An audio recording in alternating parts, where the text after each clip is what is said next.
સુરતની સગીર વિદ્યાર્થીને ભગાડી જનાર શિક્ષિકા ગર્ભવતી હોવાનો ઘટસ્ફોટ થયો હતો. કોર્ટે મંજૂરી આપતા હોસ્પિટલમાં શિક્ષિકાનું અવોર્સન કરાયું હતું.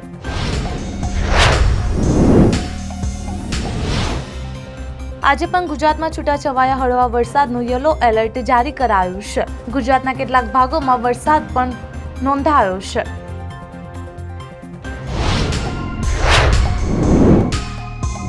ગુજરાતમાં અગાઉ એરપોર્ટ, ફ્લાઇટ, હોટલ, સ્કૂલોને બોમ્બથી ઉડાવી દેવાની ધમકી મળી ચૂકી છે. જ્યારે હાલમાં ભરૂચ પોલીસ કંટ્રોલ રૂમને 2 વાર કોલ કરીને BAPS સ્વામિનારાયણ મંદિરને ઉડાવી દેવાની ધમકી મળી છે.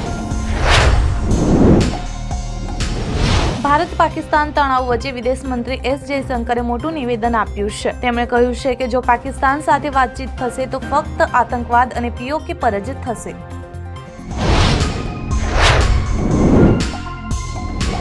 તુર્કીએ અમેરિકા સાથે એક મોટો શસ્ત્ર સોદો કર્યો છે. તુર્કી અમેરિકા પાસેથી $304 મિલિયન મિસાઇલો ખરીદવા જઈ રહ્યું છે, જેને ટ્રમ્પે વહીવટી તંત્રે મંજૂરી આપી દીધી છે.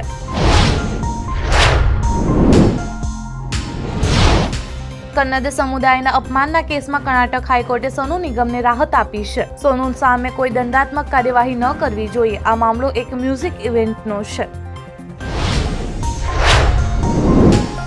અમેરિકાના પ્રમુખ ડોનાલ્ડ ટ્રમ્પે દાવો કર્યો હતો કે તેમણે ભારત અને પાકિસ્તાન વચ્ચે યુદ્ધ વિરામમાં મહત્વપૂર્ણ ભૂમિકા ભજવી હતી. હવે ટ્રમ્પે બીજો દાવો કર્યો છે કે ભારતે અમેરિકાને શૂન્ય ટેરિફ વેપાર સોદો ઓફર કર્યો છે.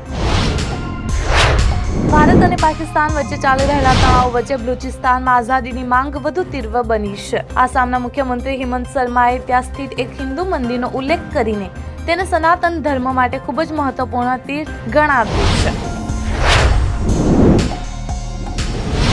જમ્મુ કાશ્મીરના પુલવામામાં ગુરુવારે સવારે થયેલા એન્કાઉન્ટરમાં સુરક્ષા દળોને મોટી સફળતા મળી છે. છેલ્લા 48 કલાકમાં 6 આતંકવાદીઓને ઠાર માર્યા છે.